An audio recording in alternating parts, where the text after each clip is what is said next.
Hi everyone, welcome to the channel the UTC ચેનલના online platform પર હું મનીષ પરમાર આપ સૌનું હાર્દિક સ્વાગત કરું છું.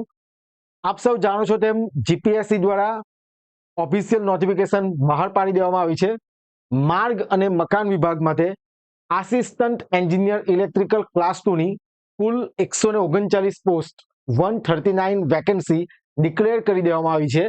એડવર્ટાઇઝમેન્ટ નંબર જીપીએસસી 2025-26-10 આ એનો એડવર્ટાઇઝમેન્ટ નંબર છે. ન ભૂતો ન ભવિષ્યથી ભૂતકાળમાં આટલી વેકેન્સી કોઈ દિવસ આવી નથી અને ભવિષ્યમાં પણ આવશે એવું લાગતું નથી. તો જે વિદ્યાર્થીઓએ ઇલેક્ટ્રિકલ એન્જિનિયરિંગ કરેલું છે તેવા વિદ્યાર્થીઓ માટે ખૂબ જ સારી ઓપોર્ચ્યુનિટી છે. તમે પણ assistant engineer electrical class 2 officer બની શકો છો. બરાબર. આ વિડીયોની અંદર આપણે જે નોટિફિકેશન આવી છે તેના ઇમ્પોર્ટન્ટ પોઈન્ટ વિશે ડિસ્કશન કરીશું, તેમજ પરીક્ષાની તૈયારી કઈ રીતે કરવી જોઈએ કે જેથી તમારું સિલેક્શન લિસ્ટમાં નામ આવે એના વિશે પણ ખાસ ડિસ્કશન કરીશું. તો હું થોડી વાત એ કરીશ કે 25 એપ્રિલ 2025 એટલે કે હમણાં જ એપ્રિલ મહિનાની 25 તારીખે એક એક્ઝામ થઈ હતી, deputy executive engineer electrical class 2 માર્ગ અને મકાન વિભાગ માટે જ, અને એ એડવર્ટાઇઝમેન્ટ નંબર હતો 112/2024-25. તો જે વિદ્યાર્થીઓએ આ એક્ઝામનું પેપર જોયું હોય એટલે કે deputy executive engineer electrical class 2 આ જ વિભાગ માટે જો એમણે આ પેપર જોયું હોય અને એનાલિસિસ કર્યું હોય તો એવું જણાય છે કે ક્વેશ્ચન જે પૂછાયા હતા થોડા અલગ હતા. અલગ ધેટ મીન્સ જે જનરલ જે પૂછાય છે બધા ક્વેશ્ચન થોડા ઇઝી પૂછાય છે, મોડરેટ પૂછાય છે, એના કરતાં થોડા લેવલના હતા. સ્ટેટમેન્ટ વાઇઝ ક્વેશ્ચન હતા, ન્યુમેરિકલ વધારે હતા, કંટ્રોલ સિસ્ટમ જે સબ્જેક્ટ છે બરાબર એના પર ભાર વધારે હતો, સિગ્નલ સિસ્ટમ, માઇક્રો પ્રોસેસર એ બધા સબ્જેક્ટ પર ભાર વધારે આપવામાં આવ્યો હતો. તો એના વિશે પણ આપણે ડિસ્કશન કરીશું કે હવે તૈયારી કઈ રીતે કરવી જોઈએ. બરાબર. તો આપણે વિડીયોને સ્ટાર્ટ કરીએ એ પહેલા જે વિદ્યાર્થીઓ ચેનલ પર નવા હોય ચેનલને સબસ્ક્રાઇબ કરી દેજો અને બેલ આઇકન પ્રેસ કરી દેજો, કારણ કે આપણી એક્ઝામ જ્યાં સુધી કન્ડક્ટ નથી થતી ત્યાં સુધી આપણે દરેક અપડેટ આપતા વિડીયો આપણે લાવીશું. ઓકે, તો જોઈએ ઇમ્પોર્ટન્ટ પોઈન્ટ જે છે તેના વિશે ડિસ્કશન કરીશું. ઓલરેડી તમે નોટિફિકેશન જોઈ જશે. આપણી એડવર્ટાઇઝમેન્ટ નંબર 10/2025-26 કુલ 139 પોસ્ટ છે અને ફોર્મ ભરવાના ક્યારથી ચાલુ થાય છે? 25 જૂન 2025 થી લાસ્ટ ડેટ છે 9 જુલાઈ 2025. બરાબર છે. અને સામાન્ય અભ્યાસની પ્રાથમિક કસોટીની સૂચિત તારીખ, સંભવિત તારીખ 5 ઓક્ટોબર 2025. બરાબર છે. સંબંધિત વિષય એટલે કે આપણી જે ટેકનિકલ વિષયની પ્રાથમિક કસોટીની સૂચિત તારીખ કઈ 5 ઓક્ટોબર 2025 આપેલી છે અને જે રિઝલ્ટની વાત કરેલી છે. ઓકે, ત્યારબાદ એટલે આપણી જે લાસ્ટ ડેટ છે તે 9 જુલાઈ છે, ધ્યાન રાખવાનું છે. કેટેગરી વાઇઝ જગ્યા આપેલી છે. ટોટલ 139 પોસ્ટ છે અને એની અંદર 46 જેટલી જગ્યા ફિમેલ કેટેગરી માટે છે એટલે કે મહિલાઓ માટે છે. અને તમારી જે કેટેગરી આવતી હોય નંબર ઓફ વેકેન્સી અહીં આપેલી છે. હવે આમાંથી જેમ કે સમજો કે 10 SC ની વેકેન્સી છે, એમાંથી 3 વેકેન્સી ફિમેલ કેટેગરી માટે છે, બરાબર, મહિલાઓ માટે, અને 7 પુરુષ માટે છે. ઓકે, તો આ કેટેગરી વાઇઝ જગ્યા છે, ખાસ જોઈ લેવી. ત્યાર પછી શૈક્ષણિક લાયકાત, એ તો આપણને ખ્યાલ છે કે જેમણે ઇલેક્ટ્રિકલ એન્જિનિયરિંગ કરેલું છે, બેચલર ઓફ ઇલેક્ટ્રિકલ એન્જિનિયરિંગ, એવા વિદ્યાર્થીઓ, ઇલેક્ટ્રિકલ અથવા ટેકનોલોજી એવા વિદ્યાર્થીઓ આ ફોર્મ ભરી શકે. બરાબર છે. પગાર ધોરણ 44,900 થી 1,42,400 લેવલ 8 પ્રમાણે છે અને ઉંમર 35 વર્ષથી વધુ હોવી જોઈએ નહીં. જે અનામત વર્ગના ઉમેદવારો છે તેના માટે ઉંમરમાં છૂટછાટ મળી રહેશે. આપણે ઇમ્પોર્ટન્ટ પોઈન્ટ તરફ જ જઈશું કે તૈયારી કઈ રીતે કરવી તે તરફ જઈએ. બેઝિક માહિતી છે નોટિફિકેશનમાં, એના વિશે આપણે થોડી ચર્ચા કરી લઈએ. ઓકે, ત્યાર પછી પ્રાથમિક કસોટીની પરીક્ષા પદ્ધતિ, આ ધ્યાન રાખવાનું છે. સામાન્ય અભ્યાસનું 100 ગુણનું એટલે કે નોન ટેકનિકલ જે ઇતિહાસ ભૂગોળ છે તે 60 મિનિટ 1 કલાક આપવામાં આવશે, તથા સંબંધિત વિષયનું એટલે કે ટેકનિકલ આપણા સબ્જેક્ટનું ઇલેક્ટ્રિકલનું 200 ગુણનું કે એમાં 2 કલાક 120 મિનિટ આપવામાં આવશે. પ્રાથમિક કસોટીમાં ઉમેદવાર 15% ઓછા ગુણ મેળવશે તેમને રૂબરૂ મુલાકાત માટે પાત્ર ગણવામાં આવશે નહીં. એટલે કે જે આપણું 100 ગુણ અને સંબંધિત વિષયનું 200 ગુણ એટલે 300 ના કેટલા ટકા? 15% થી ઓછા ગુણ મેળવે એટલે 300 ના 15% એટલે કેટલા? 15 × 45. બરાબર. એનાથી જો ઓછા માર્ક્સ આવશે 45 થી તો તમને રૂબરૂ મુલાકાત માટે પાત્ર ગણવામાં આવશે નહીં. એટલે અહીંયા એક લખેલું છે પણ એટલા માર્ક્સ તો ઓછા આવતા નથી. ઓકે જોઈએ આગળ. અરજી ફી સામાન્ય કેટેગરીના બિન અનામતના ઉમેદવારો માટે ફી 100 રૂપિયા, બાકી બધાને થોડું રિલેક્સેશન આપેલું છે. ઓકે આગળ જઈએ. હવે જે આપણું જે મેઇન વસ્તુ છે કે હવે પરીક્ષાની તૈયારી કઈ રીતે કરવાની, તો હું તમને એક વસ્તુ જણાવીશ કે જે આપણી એડવર્ટાઇઝમેન્ટ નંબર મેં હમણાં વાત કરી તે પ્રમાણે કઈ 112/2024-25 ડેપ્યુટી એક્ઝિક્યુટિવ એન્જિનિયર એટલે કે નાયબ ઇજનેર વિદ્યુત, બરાબર, કાર્યપાલક ઇજનેર, ઓકે, વિદ્યુત એટલે કે ઇલેક્ટ્રિકલ, બરાબર. આ એક્ઝામને અમે રેફરન્સ લેવું છું અને આ જે પેપર છે ને તેનું સોલ્યુશન વાળા વિડીયો પર આપણે મૂકી દીધા છે. જો તમે નથી જોયા તો લિંક ડિસ્ક્રિપ્શનમાં છે, વિડીયો જોઈ લેજો કે કયા પ્રકારના ક્વેશ્ચન પૂછાયા હતા. જાણવું ખૂબ જ જરૂરી છે કારણ કે આપણી પ્રિપેરેશન કઈ દિશામાં છે, આપણે પરફેક્ટ પ્રિપેરેશન કરી રહ્યા છે કે નથી, જાણવું ખૂબ જ જરૂરી છે. એટલે પહેલા તો તમારે પેપર, આનું જે પેપર છે તે તમે જરા જોઈ લેજો. અમે સોલ્યુશનના પાર્ટ મૂકેલા છે, બરાબર, એ પાર્ટ તમે ખાસ જોઈ લો એટલે તમને આઈડિયા આવે કે કયા પ્રકારના ક્વેશ્ચન પૂછાય છે અને એને સોલ્વ કઈ રીતના કરી શકાય. ઓકે, હવે જે આપણી એક્ઝામ પેટર્ન એટલે કે નોન ટેકનિકલની 100 માર્કની અને ટેકનિકલની 200 માર્કની એક દિવસે પણ હોઈ શકે અથવા અલગ અલગ કોઈ દિવસે પણ હોઈ શકે, એ હજુ મેન્શન કરેલું નથી. આમ 300 માર્ક છે, બરાબર છે. હવે આની અંદર નોન ટેકનિકલની હું વાત કરીશ. પહેલા આપણે વાત કરીએ નોન ટેકની, બરાબર છે, નોન ટેકની વાત કરીએ.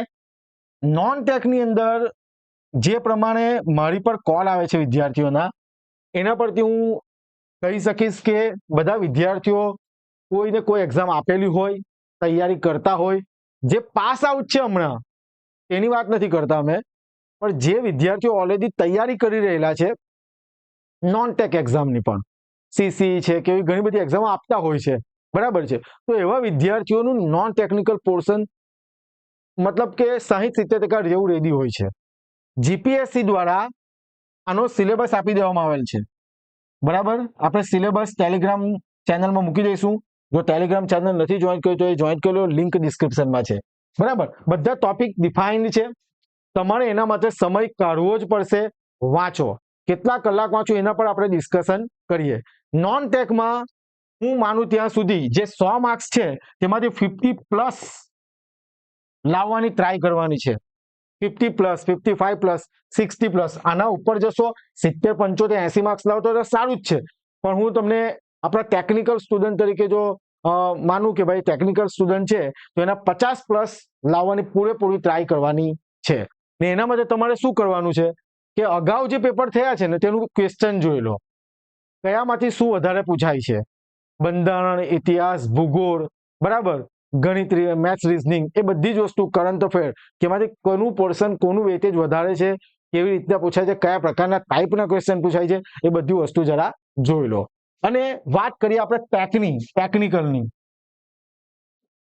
બરાબર. તો ટેકનિકલમાં મેં કીધું તે પ્રમાણે જે આ એડવર્ટાઇઝ નંબર છે ને, જેમાં કંટ્રોલ સિસ્ટમ, આ જે સબ્જેક્ટ લખું છું તે કંટ્રોલ સિસ્ટમ, સિલેબસ બધા પાસે હશે જ, બધાએ જોયું જ હશે, પણ આપણે કોને ભાર આપવાનો છે તેની વાત કરીએ. કંટ્રોલ સિસ્ટમ, ત્યારબાદ power system, microprocessor and controller, બરાબર, microprocessor and controller, then after signal and system, SNS, okay, machine. આ જે બધા કોર સબ્જેક્ટ છે ને એમાંથી સારું આવે માર્કનું પૂછાયું છે, ખ્યાલ આવે છે બધાને. એમાં કંટ્રોલ સિસ્ટમ છે, પાવર સિસ્ટમ છે, એનું વેટેજ વધારે છે, મશીનનું વેટેજ વધારે છે. એટલે જો કોઈ એવું વિચારતું હોય કે કોઈ એક સબ્જેક્ટ સ્કીપ કરી દે એવું ચાલશે નહીં, બરાબર છે. હવે જો તમારે જાણવું હોય કે જે અગાઉ એક્ઝામ થઈ હતી તેના માટે રોડ એન્ડ બિલ્ડિંગ ડિપાર્ટમેન્ટ માટે આસિસ્ટન્ટ એન્જિનિયરની વેકેન્સી આવી હતી. 8 જેટલી એપ્રોક્સ વેકેન્સી હતી, પરફેક્ટ યાદ નથી પણ 8 જેટલી હતી. તો એનું જે પેપર હતું ને એના પર મેં સ્પેશિયલ વિડીયો બનાવેલો છે કે તે વખતે જે એક્ઝામ થઈ હતી, આઈ થિંક 2021 કે 21-22માં, બરાબર, થઈ હતી એક્ઝામ. તો એ એક્ઝામમાં કયા સબ્જેક્ટમાંથી કેટલા માર્ક્સનું પૂછાયું છે એ બધું બાય ફરગેટ કરીને 200માંથી કયા સબ્જેક્ટમાં કેટલા માર્ક્સનું પૂછાયું છે એ બધું બાય ફરગેટ કરીને એક વિડીયો બનાવેલો છે. જો તમે હજુ સુધી નથી જોયો તો ખાસ જોઈ લેજો. એ વિડીયોની લિંક પણ હું ડિસ્ક્રિપ્શનમાં મૂકું છું. એનાથી ફાયદો શું થશે કે આપણે કયો સબ્જેક્ટ પહેલા કરવો એ તમને આઈડિયા આવશે. ઓકે, હવે જે રૂલ છે, ઇલેક્ટ્રિસિટી એક્ટ રૂલ, પોલિસી કે જનરલ એન્જિનિયરિંગ, એ બધી વસ્તુ તમારે ધીરે ધીરે વાંચતા રહેવાનું છે. ખ્યાલ આવે છે? પણ જે આ જે મેં સબ્જેક્ટ લખેલા છે એને પહેલા ફિનિશ કરી દેવાના છે. પૂછાય છે આમાંથી. માઇક્રો પ્રોસેસર એન્ડ કંટ્રોલર ફાવતું નથી, સમજ નથી પડતી, કરવું પડશે કારણ કે પૂછાય છે. સમજાય છે વાતમાં? કઈ બુક વાંચવાની ને કેટલું વેટેજ હતું, કઈ બુક વાંચવાની, કેવી રીતના વાંચવાનું, એ બધી જ વસ્તુનો વિડીયો પણ બનાવેલો છે ને લિંક ડિસ્ક્રિપ્શનમાં છે. હજુ જોયો નથી તો જોઈ લેજો. ઓકે, હવે આપણે થોડું આગળ વધીએ. આના પર સિલેબસ પર એક ડિટેલ વિડીયો હજુ પણ બનાવીશું. રોજ કેટલા કલાક વાંચવું, બરાબર, સ્ટ્રેટેજી શું હોવી જોઈએ વાંચવાની.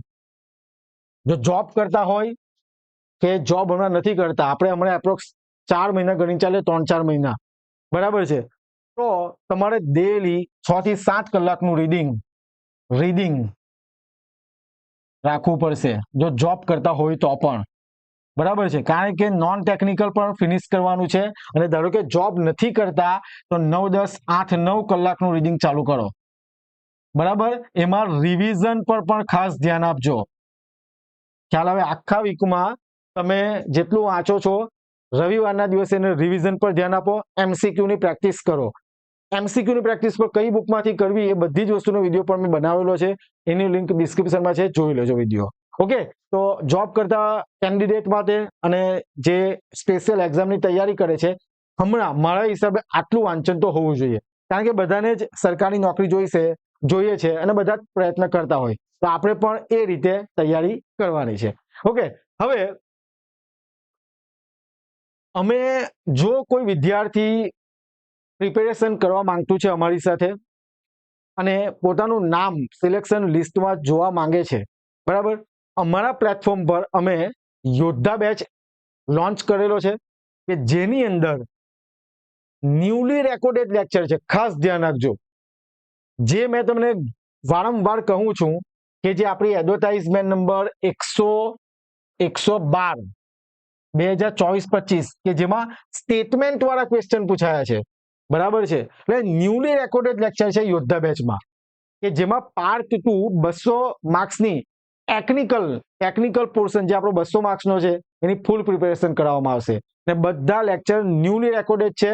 ને બધી જે હમણાંની જે એક્ઝામ છે, જેમ કે 112 એડવર્ટાઇઝમેન્ટ નંબર 2024-25 કે 25 એપ્રિલે જે એક્ઝામ થઈ હતી, એમાં કયા પ્રકારના ક્વેશ્ચન પૂછાયા હતા, સ્ટેટમેન્ટ વાળા, ન્યુમેરિકલ, એ વસ્તુને ખાસ ધ્યાનમાં લઈને એ પેપરને રેફરન્સ તરીકે લઈને કે ભાઈ લેવલના ક્વેશ્ચન પૂછવાનું ચાલુ થયેલું છે. એટલે જો નોર્મલ ઇઝી ક્વેશ્ચન આવશે તો એ તો આવડશે જ, પણ જો આ પ્રકારના ક્વેશ્ચન આવે તો કયા પ્રકારની પ્રિપેરેશન હોવી જોઈએ એના મુજબ દરેક લેક્ચર રેકોર્ડ કરવામાં આવી રહ્યા છે. એટલે એવું નથી કે કોઈ જૂના લેક્ચર કરેલા હોય રેકોર્ડ તે બેઠા મૂકી દીધા.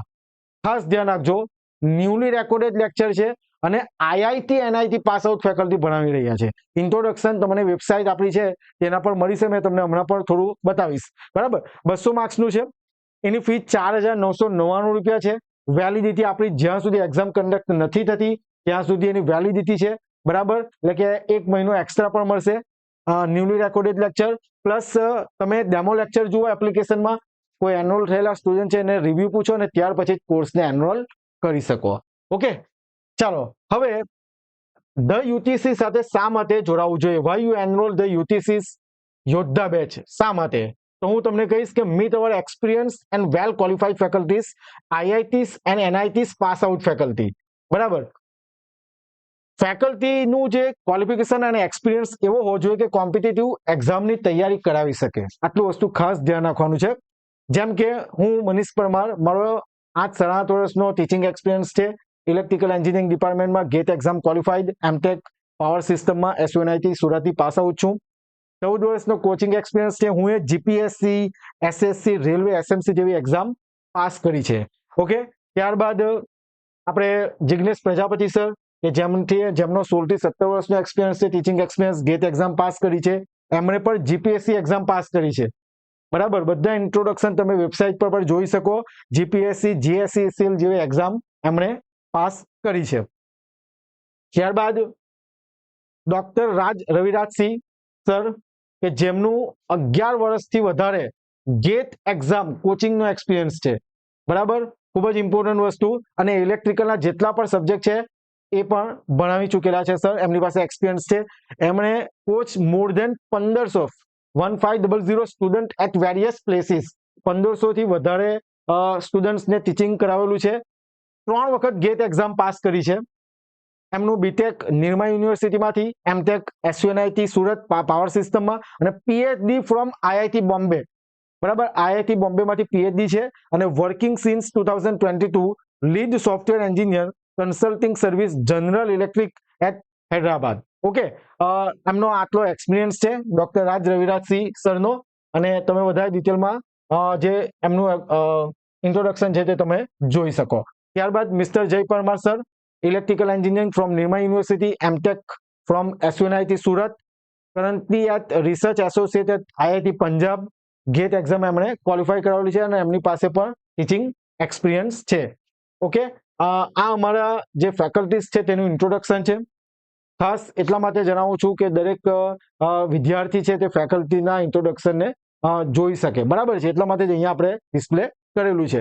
જો કોઈ વિદ્યાર્થીએ યોદ્ધા બેચ જે ન્યુલી રેકોર્ડેડ કોર્સ છે, બરાબર, જો એનરોલ કરવા માંગતું હોય તો આજે જ અમારી એપ્લિકેશન ડાઉનલોડ કરો, સ્કેન કરી શકો, અથવા તો પ્લે સ્ટોર પરથી તમે એપ્લિકેશન ડાઉનલોડ કરી શકો, રજીસ્ટર કરો અને યોદ્ધા બેચ રેકોર્ડેડ કોર્સમાંથી તમે યોદ્ધા બેચને પરચેસ કરી શકો છો.